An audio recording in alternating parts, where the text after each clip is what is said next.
ကိုချက်ဒီစီတို့တိုင်ရှိလို့လည်းခေါ်တယ်ဒါမှမဟုတ်တတိုင်းတိုင်ရှိလို့လည်းခေါ်တယ်သူတင်ငေတာဒီလိုမျိုးလေးတွေတွေ့ရမယ်ဒီစီထိုးဖို့တော့ဆိုရင်လည်းအရင်ဆုံးဖုန်ကြီးချက်ထားမယ်ပေါ့နော်ဖုန်ကြီးချက်ပြီးရင်ဒီစီကြတော့3ပေါက်မြောက်ကနေစမယ်3ပေါက်မြောက်ခတ်နေစမယ်3ပေါက်မြောက်ကိုမှတ်ထားမယ်နော်ပြီးရင်အမှာဒီလိုမျိုးလေးတတိုင်းရက်လိုက်မယ်တတိုင်းရက်ပြီးသွားရင်အပေါက်ထဲကိုအလီကိုထိုးထည့်လိုက်မယ်ထိုးထည့်ပြီးရင်ကြိုးစားလေးကိုဆွတ်ထုတ်မယ်ဒါဆိုရင်ရှေ့ကပိုင်တုံးနဲ့မတူဘဲနဲ့ခွင်းထဲမှာ3ခွင်းရှိတယ်3ခွင်းဆိုပေမဲ့သူ့ကိုထုတ်ရင်2ခွင်းထဲကနေတစ်ခါထုတ်မယ်နောက်ထပ်2ခွင်းထဲကနေတစ်ခါထုတ်မယ်တတိုင်းရေးတိုင်ရှိဖြစ်တဲ့အတွက်ပေါ့နော်တတိုင်းရေးတိုင်ရှိသူ့တိုင်ရှိလို့လည်းခေါ်အဖြစ်တဲ့အတွက်တတိုင်းရေးတိုင်ရှိတို့တတိုင်းရေးလိုက်မယ်ရေးပြီးတော့အပေါက်ထဲကိုထိုးထည့်မယ်ကြိုးစားလေးကိုဆွတ်ထုတ်မယ်3ခွင်းဖြစ်သွားပြီ2ခွင်းကြားထဲကတစ်ခါထုတ်မယ်2ခွင်းကြားထဲကတစ်ခါထုတ်မယ်ကြိုးစားလေးကိုရေးလိုက်မယ်တိုင်ပါပြီးရင်အပေါက်ထဲကနေပြီးကြိုးစားကိုဆွတ်ထုတ်မယ်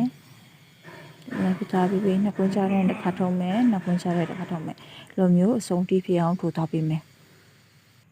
ဆုံးထိရောက်သွားပြီဆိုရင်ခုနကဖုန်မီ10ကိုကြက်ထားတယ်ဒီမှာတိုင်ရှိရောက်တိုင်ရှိဆိုရင်9တိုင်ရှိရမယ်သူကနှစ်ခုကိုကျော်သွားတဲ့အတွက်ပေါ့နော်1 2 3 4 5 6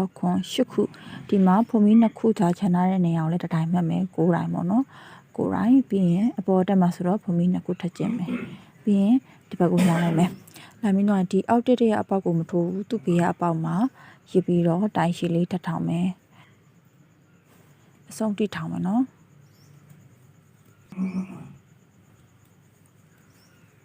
ဆုံးထိတိုင်ရှိလေးထောင်ရမယ်အဆုံးထိရောက်သွားပြီဆိုရင်ဒီဖုန်မင်းနှစ်ခုကျက်ထားတဲ့နေရာမှာလေတိုင်ရှိသမဲ့ဖြစ်တဲ့အတွက်ဒီထိပ်ပိုင်းလေးဒီစားလေးကိုယူမယ်ယူပြီးအိပ်ပေါက်ထဲကနေကြိုးစားလေးဆွတ်ထုတ်လိုက်တယ်